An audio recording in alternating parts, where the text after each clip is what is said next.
नमस्कार दोस्तों, स्वागत है आप सभी का आज के मुख्य समाचार के इस वीडियो में।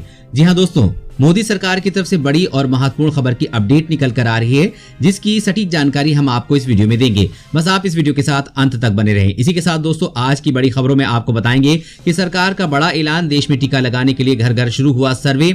और अगली बड़ी खबर की बात करेंगे तो भारत में मौसम युद्ध की फिराक में चीन तकनीक के जरिए मौसम को करेगा कंट्रोल। आगे जानेंगे इस खबर के बारे में। और अगली बड़ी खबर की बात करें तो दहेज में नहीं मिली बुलेट तो फरार हुआ दूल्हा, जयमाल के बाद हुआ ऐसा। जरूर जान ले इस बड़ी खबर के बारे में। और अगली बड़ी खबर की बात करें तो जल्द ही डिजिटल फॉर्मेट में आ जाएगा वोटर कार्ड, आधार की तरह कर सकेंगे डाउनलोड। पूरी जानकारी देंगे इस वीडियो के साथ, अंत तक बने रहिए। और अगली बड़ी खबर की बात करें तो रेलवे का बड़ा फैसला, जनरल टिकट के लिए खोले टिकट काउंटर, अब ऐसे मिलेगा टिकट। आगे विस्तार से जानेंगे इस बड़ी खबर के बारे में। और अगली बड़ी खबर की बात करें तो चीन पाकिस्तान से एक साथ निपटने के लिए तैयार होगी भारतीय सेना, रणनीति में हुआ ये बदलाव। और अगली बड़ी खबर की बात करें तो कोरोना वैक्सीन लेनी है तो शराब पीना छोड़ना होगा। पूरी खबर जानने के लिए बने रहिए हमारे साथ में। जी हां दोस्तों, ऐसी और भी बड़ी खबरों की अपडेट निकल कर आ रही है, जिसकी सटीक जानकारी हम आपको इस वीडियो में देंगे। लेकिन उससे पहले आपसे एक छोटी सी रिक्वेस्ट है कि मुझे इस वीडियो को बनाने में बहुत मेहनत लगती है, तो इस मेहनत के लिए वीडियो पर एक लाइक जरूर कीजिएगा। साथ ही वीडियो में नीचे दिए गए इस लाल बटन को दबाकर चैनल को सब्सक्राइब कीजिएगा और इस घंटी को भी दबाइएगा, ताकि आपको दिन भर की बड़ी खबरों की जानकारी लगातार मिलती रहे। तो चलिए दोस्तों, एक एक करके सभी बड़ी खबरों के बारे में जान लेते हैं। तो दोस्तों, आज की पहली बड़ी खबर की अपडेट की बात करें तो सरकार का बड़ा ऐलान, देश में टीका लगाने के लिए घर घर शुरू हुआ सर्वे। जी हाँ, कोरोना वायरस का टीका आने से अभी कुछ दिन शेष हैं, लेकिन सरकार ने टीकाकरण की दिशा में एक कदम आगे बढ़ा दिया है। अब देश में घर घर जाकर सर्वे शुरू हो चुका है। इस सर्वे के तहत लोगों की पहचान की जा रही है, जिन्हें टीका लगाने के बाद पहली डोज दी जाएगी। इनमें 50 वर्ष या उससे अधिक आयु के लोग शामिल हैं। सरकारी सूत्रों के मुताबिक विभिन्न राज्यों में घर घर जाकर सर्वे शुरू हो चुका है। गुजरात में कल से 3 दिन के लिए सर्वे शुरू होगा। वहीं उत्तर प्रदेश, हरियाणा, महाराष्ट्र और मध्य प्रदेश में अगले सप्ताह सर्वे शुरू होगा। छत्तीसगढ़, बिहार और राजस्थान में सर्वे शुरू हो चुका है। आईसीएमआर के डॉक्टर लोकेश शर्मा ने बताया कि टीकाकरण के पहले चरण के तहत स्वास्थ्य कर्मियों और सुरक्षा जवानों को टीका दिया जाना है। इन लोगों का डेटा तैयार हो चुका है। जिन लोगों को संक्रमण का खतरा ज्यादा है, उन्हें टीका पहले दिया जाएगा। सबसे ज्यादा खतरा बुजुर्गों और पहले से बीमार लोगों को है, इसलिए सर्वे के माध्यम से ये जानकारी एकत्र की जा रही है। और अगली बड़ी खबर की बात करें तो भारत से मौसम युद्ध की फिराक में चीन तकनीक के जरिए मौसम को करेगा कंट्रोल। जी हाँ, भारत और चीन के बीच लद्दाख में तनाव को लगभग 8 महीने होने वाले हैं। इस बीच चीन ने एलएसी पे लंबा रुकने का फैसला कर लिया है। वो सैनिकों और गोला बारूद की तैनाती बढ़ाकर पहले से ही ऐसा संकेत दे रहा था। अब हद ये है कि चीन तकनीक के जरिए वहां का मौसम तक बदलने की फिराक में है। इसे वेदर मॉडिफिकेशन सिस्टम कहा जा रहा है, जो काफी लंबा चौड़ा इलाका कवर करेगा। चीन ने इस प्रोग्राम का दायरा 50.5 लाख वर्ग किलोमीटर तक बढ़ाने की योजना बनाई है। ये भारत के क्षेत्रफल से तकरीबन 1.5 गुना ज्यादा है। चीन की स्टेट काउंसिल के मुताबिक वो तकनीक के जरिए बर्फबारी और बारिश जैसे मौसमी बदलाव पर काबू कर सकेगा। खबर है कि इस तकनीक को बनाने की वो लंबे समय से कोशिश कर रहा था और केवल 4 साल में इस पर करीब 9,890 करोड़ रुपए खर्च कर चुका है। अब ये प्रोग्राम प्रायोगिक स्तर में आगे आ चुका है और चीन को इससे सफलता भी मिलने लगी है। विशेषज्ञों का डर है कि खुराफाती चीन इसका इस्तेमाल भी हथियार की तरह करने से बाज नहीं आएगा। एक रिपोर्ट के मुताबिक लद्दाख में ठंड में जिस तरह की हड्डियां जमाने वाली ठंड पड़ती है, भारतीय इलाके में वो ऐसे और बढ़ाकर सैनिकों की मुश्किल को और ज्यादा बढ़ा सकता है। और अगली बड़ी खबर की बात करें तो दहेज में नहीं मिली बुलेट तो फरार हुआ दूल्हा, जयमाल के बाद हुआ ऐसा। जी हां, जनपद एटा के थाना आवागढ़ क्षेत्र में एक दहेज लोभी दूल्हा जयमाल का कार्यक्रम होने के बाद फरार हो गया। जहां दुल्हन अपने सजना के लिए सज धज कर बैठी दूल्हे का इंतजार करती रही, लेकिन दूल्हा बुलेट न मिलने के कारण नाराज चल रहा था, जिसकी मांग पूरी न होने पर दूल्हा फरार हो गया।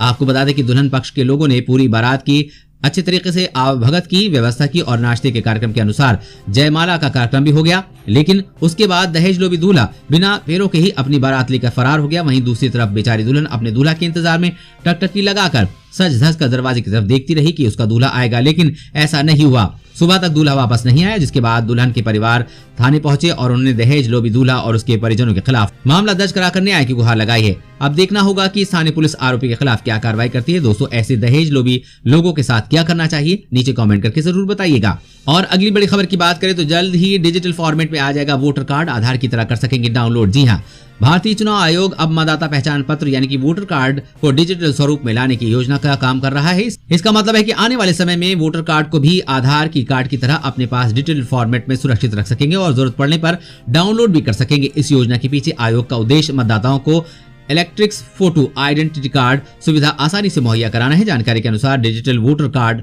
पाने के लिए एक हेल्पलाइन शुरू की जाएगी, जिसके माध्यम से केवाईसी कराने पर यह सुविधा मिलेगी। मतदाताओं के पास फिजिकल कार्ड भी रहेगा। ये सुविधा शुरू होने पर नए मतदाता अपना कार्ड सीधे डाउनलोड कर सकेंगे। उन्हें डाक के माध्यम से कार्ड आने का इंतजार नहीं करना होगा। साथ ही मतदाता डिजिटल वोटर कार्ड के माध्यम से भी वोट डाल सकेंगे। इसके साथ ही चुनाव आयोग ने ओवरसीज मतदाताओं को भी इस योजना का लाभ देने का फैसला किया है। जानकारी के अनुसार चुनाव आयोग ने इस सेवा को लेकर अपनी तैयारियां पूरी कर ली हैं। जल्दी देश भर के मतदाताओं के लिए डिजिटल वोटर कार्ड की सुविधा शुरू की जाएगी। और अगली बड़ी खबर की बात करें तो चीन पाकिस्तान से एक साथ निपटने के लिए तैयार होगी भारतीय सेना। रणनीति में हुआ ये बदलाव। जी हां, पूर्वी लद्दाख में जारी विवाद के बीच सेना अपनी कुछ जंगी फॉर्मेशन को डुअल टास्क यानी कि दूसरे कार्य में बदलने पर विचार कर रही है, जिन्हें चीन और पाकिस्तान दोनों से निपटने की इजाजत होगी। अभी तक जंगी फॉर्मेशन का मुख्य फोकस पाकिस्तान सीमा पर ही रहता था, क्योंकि वास्तविक नियंत्रण रेखा यानी कि LAC पर कोई खास खतरा नहीं था। सरकारी सूत्रों ने बताया कि चीन के साथ जारी विवाद को देखते हुए किसी अतिरिक्त बल या नई स्ट्राइक कोर को बनाए जाने की आवश्यकता नहीं। मौजूदा जंगी फॉर्मेशन को ही दोनों मोर्चों को संभालने की जिम्मेदारी दी जा सकती है। उन्होंने बताया कि इस बारे में सैन्य मुख्यालय विभिन्न प्रस्तावों पर विचार कर रहा है और विभिन्न सैन्य कमांडरों से सुझाव मांगे गए हैं, क्योंकि LAC पर सैन्य तैयारियों को बढ़ाने की जरूरत महसूस हुई है। सुविधाओं और प्रस्तावों पर चर्चा के बाद इन्फॉर्मेशन को दोहरे कार्य की जिम्मेदारी देने का फैसला लिया जाएगा। यानी अब भारतीय पाकिस्तान की सीमा जैसे ही चाक चौबंद तैयारी चीन की सीमा पर भी करनी होगी, ताकि दुश्मन का मुंह तोड़ जवाब दिया जा सके। और अगली बड़ी खबर की बात करें तो रेलवे का बड़ा फैसला, जनरल टिकट के लिए खुले काउंटर, अब ऐसे मिलेगा टिकट। जी हाँ, कोरोना वायरस महामारी से उबरते हुए जुटे रेलवे ने ट्रेन यात्रियों को राहत दी है। ताजा आदेश के बाद संक्रामक और जानलेवा बीमारी के कारण लंबे समय से बंद रेलवे के टिकट काउंटर खुल गए हैं। अब यहां आम रेल यात्रियों को जनरल टिकट उपलब्ध होंगे। इससे गंतव्य तक जाने में आम लोगों को परेशानियां कम होंगी। अब तक रेलवे की ओर से छोटी दूरी की ट्रेनों तथा पैसेंजर ट्रेनों में भी एक दिन पहले ऑनलाइन या ऑफलाइन रिजर्वेशन के जरिए टिकट लेने की सहूलियत दी गई थी।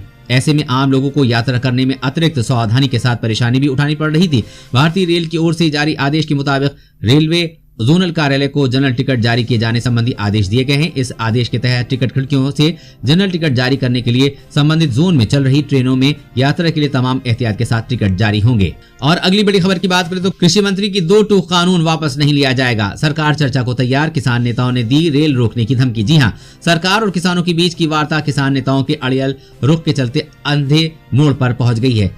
5 दौर की वार्ता में चिन्हित मसलों पर सरकार के प्रस्ताव पर चर्चा के लिए होने वाली 6ठे दौर की वार्ता गर्त में चली गई। सरकार के प्रस्ताव पर जवाब देने की बजाय किसान यूनियनों ने आंदोलन और तेज करने और देश भर के रेलवे ट्रैक बाधित करने की चेतावनी दी है। किसान नेताओं ने इस रुख को सरकार ने गैर वाजिब करार दिया है। अब वार्ता के जरिए कोई तारीख तय नहीं की गई है। सरकार को अभी भी किसानों के औपचारिक जवाब का इंतजार है। किसानों की कानून वापसी की मांग के सवाल पर तोमर ने कहा कि कोई कानून पूरी तरह से खराब नहीं हो सकता, कुछ प्रावधानों पर दिक्कत हो सकती है, लेकिन इस पर कोई कदम उठाना तब संभव है जब उन बिंदुओं पर चर्चा हो। चर्चा का रास्ता खुला हुआ है। तोमर ने बताया कि कई दौर की लंबी चर्चा में ये सारे विषय आए थे जिनके आधार पर प्रस्ताव बनाए गए हैं। अब उन्हें इस प्रस्ताव पर विस्तृत चर्चा के लिए आना चाहिए, लेकिन किसान तीनों कानूनों को रद्द करने पर अड़े हुए हैं। और अगली बड़ी खबर की बात करें, किराएदार और मकान मालिक दोनों को होगा फायदा, यूपी में आने वाला है नया कानून। जी हाँ, उत्तर प्रदेश में योगी आदित्यनाथ सरकार किराएदार के बारे में नया कानून लाने की योजना बना रही है, ताकि मकान मालिक के साथ किराएदार के हितों की रक्षा की जा सके। एक बार प्रस्तावित कानून पेश हो जाने के बाद जमींदारों और किराएदारों के बीच विवाद काफी हद तक समाप्त हो जाएगा और इससे सरकार को राज्य में किराए पर मकान